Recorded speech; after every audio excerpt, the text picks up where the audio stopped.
Hi, I'm Sью Webster, and this is Tim Nobl, exclusive for Vogue TV. Tim, you decide to become an artist. You're born that way. And I always explain to people that it's like being born with a burden that you can't get rid of, because you whether you like it or not, you're forced to look at the world differently, with different eyes, and you question everything, and you criticise, and you're never content. And I have a brother and a sister, an older sister, a younger brother, you know, and they're quite content with life. They're happy to get married and have children and raise a family and live a normal 9-to-5 existence. And I'm never content with that. And I was always wondering why. It's just a burden that you're born with, being an artist.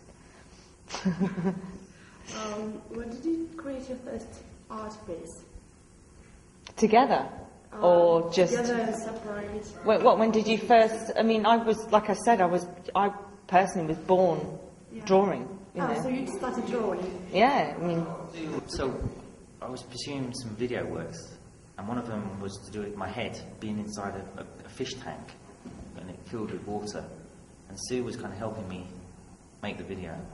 And it was a really boring piece of work, but we didn't really think it through properly, so I began to drown, and it actually became a much more interesting piece. And we realised that that was like a proper collaboration, that piece, that we both kind of assisted in it, but because of the communication breakdown, it was nearly very disastrous. So yeah, because the first collaborative work of art we made was also almost the last, because, you know, Tim almost died making it. Oh. You should bring that, actually. That's a good idea. Yeah, bring it. Perhaps we should show it here. Show it. Yeah. It's like one of the first video pieces we ever, the first and last video piece ever made, wasn't it? So after the video it all started, when did you realise that you're successful? Did it mean anything to you? It doesn't mean anything to me. I'm always surprised when somebody's heard of who we are and what we do, like you. And you saw our work in the British Museum. I'm just constantly... Because you don't go through life with an ego. You know, quite the opposite. You try to tiptoe through life, being invisible, I suppose. So did it change anything in your lives? Like, except you get some money to do more stuff to do? Yeah, I think the most important thing was, because I was always living in fear of being kicked out of my house or my studio. So the minute we got some money, Talk about David Adjet.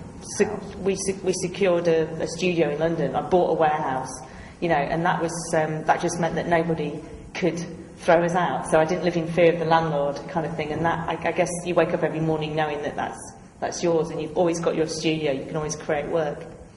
And we, when Tim was at the Royal College of Art studying sculpture, he became friends with a guy called David Adjet, who was also studying architecture at the Royal College of Art. And we became friends with him, and then we said jokingly, if we ever get any money, let's work together. And then we did. We bought a warehouse and we commissioned David Adjet to do an architectural building for us, which was our studio, and we live above it. So, like, any money that we had just disappears. You know? I guess so. I guess we give it to other people to fulfil their kind of ambition. Do you create together, or do you like work separate? Well, we were just talking about this, weren't we? I think what I was saying is like I sort of react again. And Sue is very methodical and very organised and quite crazy as well. But crazy. But kind of much more disciplined. And I'm very messy and you know, much more chaotic. And so when she starts doing things that are really organised, I sort of go away in the corner and start making a mess. And you know, and then things happen. It's like a breeding ground. Do you listen to any music while doing things? Yeah, we do. Yeah, just like we just did the cover for Nick Cave and the Bad Seed. That was his new album, so he's quite good. How do you make names to your work? Like Dirty Narcissus and Dark Stuff? They seem to be quite simple and like forever, but at the same time they're like... Dirty White Trash with goals. Yeah. How do you come up with that? Do you like quarrel with them, or just like, let's name it forever? Let's do that? the work often, while you're making it, you often realise what the title of it is, because you're living and you're breathing it and you're thinking of it all the time. So they often are quite natural. There's only one or two pieces which I'm still. They're probably 10 years old, and I'm still trying to title them because it didn't feel natural.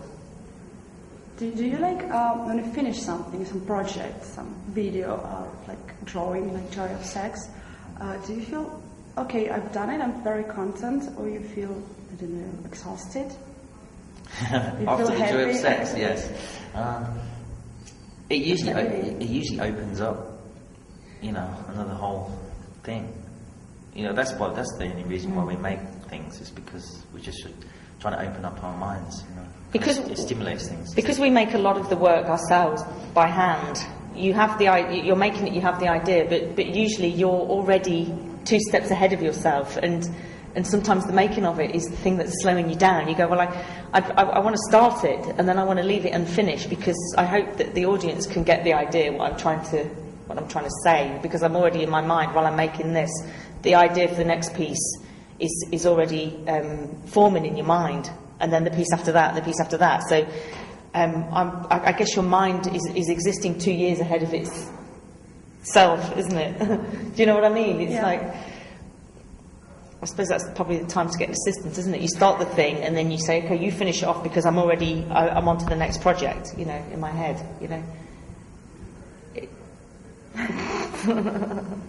About making things, where did you get all the rats and birds for the duck stuff? The birds? Yeah. We have a cat. Oh, she brings it to you. Yeah, they bring it as gifts, and there's a toad. I was watching the TV, and I moved my chair out of the way, and I saw a ball of fur under the chair, and I was thinking, what's that? And I picked it up and I shook it, and I realised that there was a dried frog amongst the fur. And it was like, well, how long's that been there?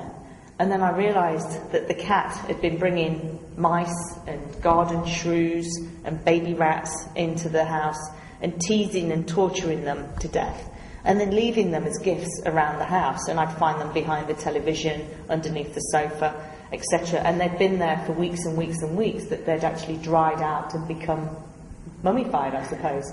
And I just thought, hang on a minute, this is really interesting. So we started collecting them, because we never throw anything away, because I believe that something will be useful one day. And so I devised a box, and I drew a skull and crossbones on it. I called it Dead Things. And so every time the cat brought something in, I'd just throw it in this box. And every 2 or 3 months, I'd have a look at this, I'd see what was in it. It was piling.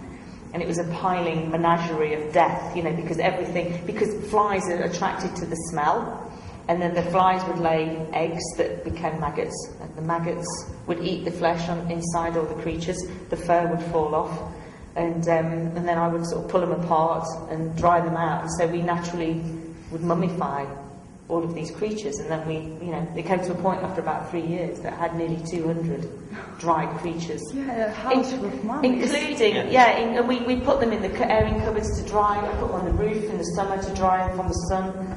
And it came to the point where we had nearly 200 creatures. And coincidentally, at that moment, we got a phone call from a curator at the British Museum inviting us to take part in this exhibition.